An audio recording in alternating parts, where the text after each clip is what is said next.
Existe um Jesus que não se encaixa no retrato dócil, distante e quase etéreo que nos foi apresentado durante séculos. Um Jesus real, próximo, intensamente humano. E, ao mesmo tempo, revestido de uma autoridade que não oprime, mas desarma. Ele não conquistava pelo medo, conquistava pela graça. Não controlava pessoas, despertava o melhor que existia dentro delas. E talvez o aspecto mais desconcertante seja este. Muitas de suas intervenções mais profundas não aconteciam em grandes discursos, nem em cerimônias solenes, nem em momentos planejados. Elas aconteciam ao passar, num encontro comum, num instante aparentemente banal. Às vezes, com uma única frase simples, capaz de reorganizar alguém por dentro para sempre. Hoje, vamos olhar para esse segredo silencioso. A graça como poder e a bondade como a verdadeira estratégia do céu. Se há esperança, se há confiança, tudo se torna possível. Há pessoas que entram em um ambiente e mudam o ar. Não pela roupa que vestem, não pela fama que carregam, não pela autoridade que impõem. Mudam o ambiente por algo mais raro. Pela paz que transmitem, pela alegria que deixam como rastro, por uma presença que não pesa, mas sustenta. É assim que muitos descreviam Jesus de Nazaré. Alguém que espalhava alegria por onde passava, cheio de graça e verdade. E os que caminharam com ele, os que comeram ao seu lado, os que o viram cansado, rindo, observando em silêncio, se admiravam de suas palavras. Mas, acima de tudo, ficavam marcados pelo seu olhar. Porque aqui surge uma ideia que muda tudo.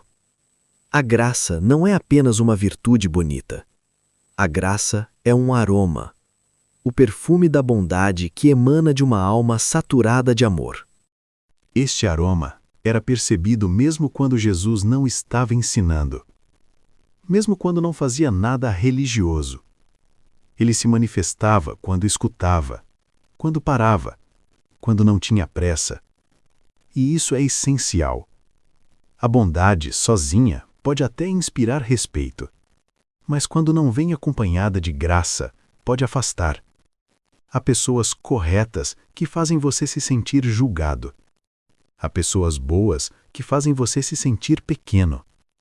Mas quando a bondade é graciosa, quando ela não apenas faz o certo, mas o faz com humanidade, delicadeza e presença, ela se torna irresistível.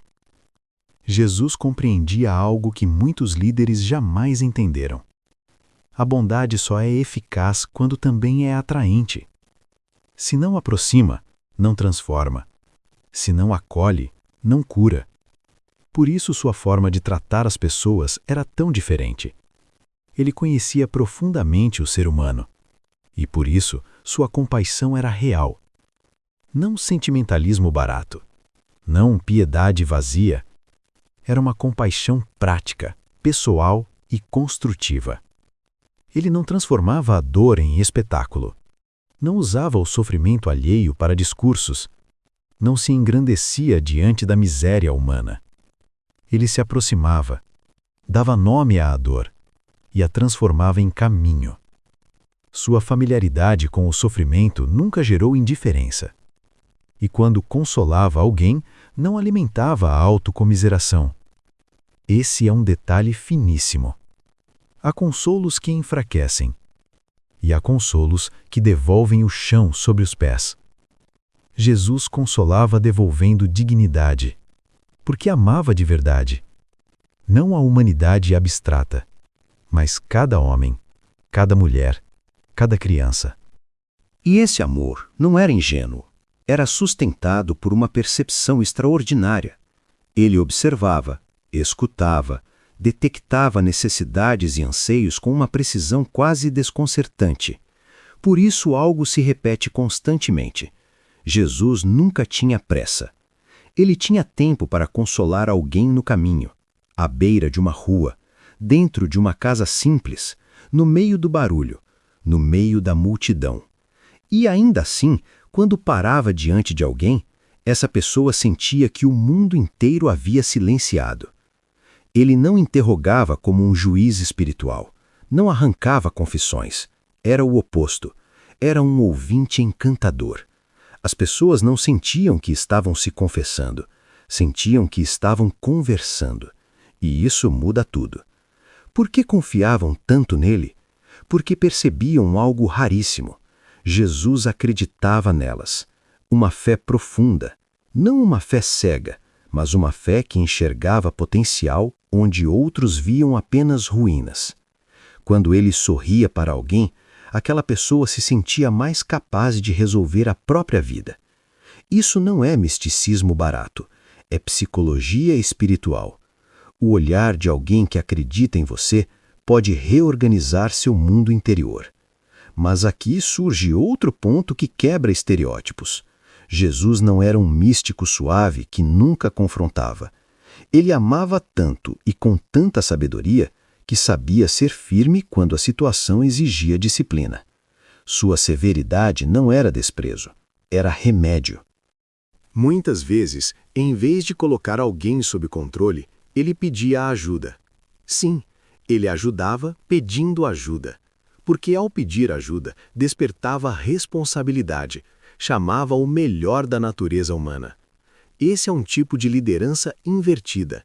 Não cria dependência, cria capacidade. E aqui entra uma cena reveladora. A mulher que tocou a borda de seu manto em busca de cura. Mesmo naquele gesto misturado à superstição, Jesus discerniu uma fé verdadeira, uma fé salvadora, ainda que imperfeita. Ele não humilhava as pessoas por sua ignorância. Ele resgatava a centelha verdadeira escondida dentro do erro. Isso também é graça. Outra característica impressionante, ele parava por uma única pessoa, interrompia discursos, detinha multidões, até por uma criança, porque para ele o indivíduo não atrapalhava a missão. O indivíduo era o centro da missão. Muitas das coisas mais importantes que Jesus disse ou fez pareciam acontecer casualmente, ao passar.